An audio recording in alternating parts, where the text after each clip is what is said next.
മലയാള സാഹിത്യത്തിലെ ഒരു മനോജ്ഞ സംഭവമായിരുന്നു വീണപൂവ്. മനുഷ്യജീവിതമാണ് ഈ കൃതിയിൽ ആശാൻ വ്യഞ്ജിപ്പിക്കുന്നത് എന്ന് പറയപ്പെടുന്നു.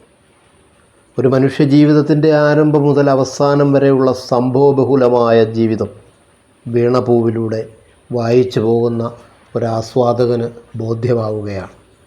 ഒന്നാമത്തെ ശ്ലോകത്തിൽ പറഞ്ഞതുപോലെ അധിക തുങ്കപദത്തിൽ ഒരു മഹാറാണിയെപ്പോലെ മഹാരാജ്ഞിയെപ്പോലെ ശോഭിച്ചിരുന്നു.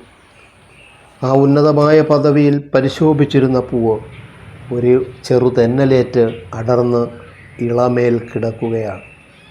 ഇന്ന് അതിൻ്റെ കിടപ്പും സ്ഥാനവും ഓർത്തു നോക്കിയാൽ സംശയമന്യേ പറയാം, ഐശ്വര്യം എന്നത് ഈ ഭൂമിയിൽ അസ്ഥിരമാണ്, സംശയമില്ല. വിഷാദത്തെ പൂർണ്ണമായി സമാഹരിച്ചുകൊണ്ട് ഹാ എന്ന വ്യാക്ഷേപക ശബ്ദത്തിലൂടെ ആ കാവ്യം ആരംഭിക്കുമ്പോൾ വീണപൂവിൻ്റെ ഉത്കടമായ ദുഃഖത്തെ ഇതിലും ശക്തമായി കുറിക്കുവാൻ സാധ്യമല്ല എന്ന അവസ്ഥ ബോധ്യപ്പെടുകയാണ്. പുഷ്പം ഞെട്ടറ്റ് നിലംപതിച്ചപ്പോൾ ഒരു കാമുകിയുടെ അകാല അന്ത്യം ഉണ്ടായ പ്രതീതി പ്രകടമാവുകയാണ്. അതിൻ്റെ ജനനകാലത്തിന് അതിന് ലഭിച്ച പരിചരണങ്ങളും പ്രകൃതി അവളിൽ വരുത്തിയ മാറ്റങ്ങളുമാണ് രണ്ടാമത്തെ ശ്ലോകം മുതൽ ആശാൻ അവതരിപ്പിക്കുന്നത്. ലാളിച്ചു പെറ്റലതയൻപൊടു ശൈശവത്തിൽ പാലിച്ചു പല്ലവപുടങ്ങളിൽ വച്ചു നിന്നെ ആ ലോലവായു ചെറുതൊട്ടിലുവാട്ടി താരാട്ടാലാപമാർന്നു മലരേ ദലമർമരങ്ങൾ. അവളെ പ്രസവിച്ച ലതയാകുന്ന അമ്മ വളരെ സ്നേഹത്തോടെ തളിരുകൾക്കിടയിൽ വെച്ച് ഓമനിച്ചു വളർത്തുകയാണ്. അവൾ കിടന്നിരുന്ന തൊട്ടിലിൽ മന്ദമാരുതൻ പതുക്കെ ആട്ടിയപ്പോൾ ഇലകളുടെ മർമ്മര ശബ്ദം താരാട്ടുപാടുകയാണ്. ഒരു മനുഷ്യ ശിശുവിന് ലഭിക്കുന്ന എല്ലാ പരിചരണവും ആ പൂമൊട്ടിന് ലഭ്യമാവുകയാണ്. പാലൊത്തെഴും പുതുനിലാവിലലം കുളിച്ചും ബാലാതപത്തിൽ വിളയാടിയുമാടലെന്നെ നീ ലീല പൂണ്ടിളയമൊട്ടുകളോടു ചേർന്നു ബാലത്വമങ്ങനെ കഴിച്ചിതു നാളിൽ നാളിൽ. വെണ്മയേറിയ പുതുനിലാവിൽ തൃപ്തിയാകും വരെ കുളിച്ച് ബാലസൂര്യൻ്റെ ഇളംവേലിൽ തുള്ളിക്കളിച്ച് ഇളം മൊട്ടുകളോടൊത്ത ദുഃഖമെന്തെന്നറിയാതെ കളികളിൽ മുഴുകി ബാല്യകാലം കഴിച്ചുകൂട്ടിയ പൂവ്. ബാല്യകാലത്ത് കളിക്കൂട്ടുകാരും ഒന്നിച്ച് കുളിച്ച് കളിച്ച് ഉല്ലാസഭരിതരായി നടക്കുന്ന മനുഷ്യ ശിശു ഈ ബാലകുസുമവും അതിന് യാതൊരന്തവും ഇല്ലാതെ മുന്നോട്ട് പോവുകയാണ്.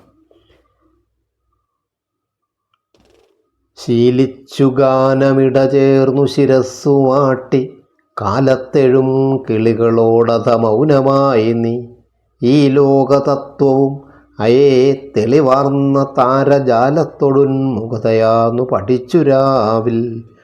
പ്രഭാതത്തിൽ ഉണർന്നു പാടുന്ന കിളികളുമൊത്ത് മിണ്ടാതെ തലയാട്ടിക്കൊണ്ട് പ്രകൃതിയുടെ ഗാനം പരിശീലിച്ചു. രാത്രിയിൽ തെളിഞ്ഞു പ്രകാശിക്കുന്ന നക്ഷത്രങ്ങളിൽ നിന്നും അല്ലയോ പൂവേ നീ ലോക തത്വജ്ഞാനവും നേടി.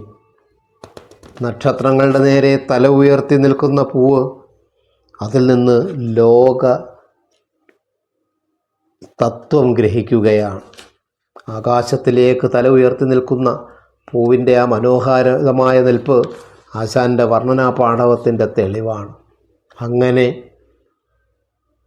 ശാരീരികമായ മാറ്റങ്ങൾക്ക് ശൈശവ ബാല്യ കൗമാരങ്ങളിലേക്ക് കടക്കുന്ന പൂവ് ഇവണ്ണമൻപൊടു വളർന്നത നിന്റെ അംഗം ആവിഷ്കരിച്ചു ചില ഭംഗികൾ മോഹനങ്ങൾ ഭാവം പകർന്നു വദനം കവിൾ കാന്തിയാർന്നു പൂവേ അതിൽ പുതിയ പുഞ്ചിരി സഞ്ചരിച്ചു.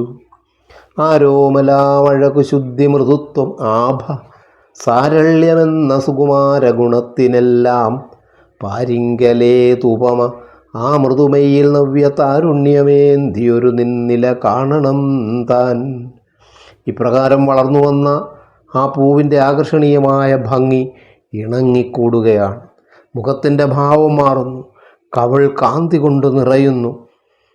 കൗമാരഘട്ടം കഴിഞ്ഞ് താരുണ്യത്തിലേക്ക് കടക്കുകയാണ്. അപ്പോൾ പ്രകടമാകുന്ന മാറ്റങ്ങൾ, ആകാര സൗഷ്ഠവത്തിലും പെരുമാറ്റത്തിലും പ്രകടമായ വ്യത്യാസം പൂവിൻ്റെ വളർച്ചയെ വർണ്ണിക്കുകയാണെങ്കിലും വായനക്കാരന് ഒരു സുന്ദര മനുഷ്യ യുവതിയുടെ മനുഷ്യരൂപം കൺമുമ്പിൽ കാണാൻ കഴിയുന്നു.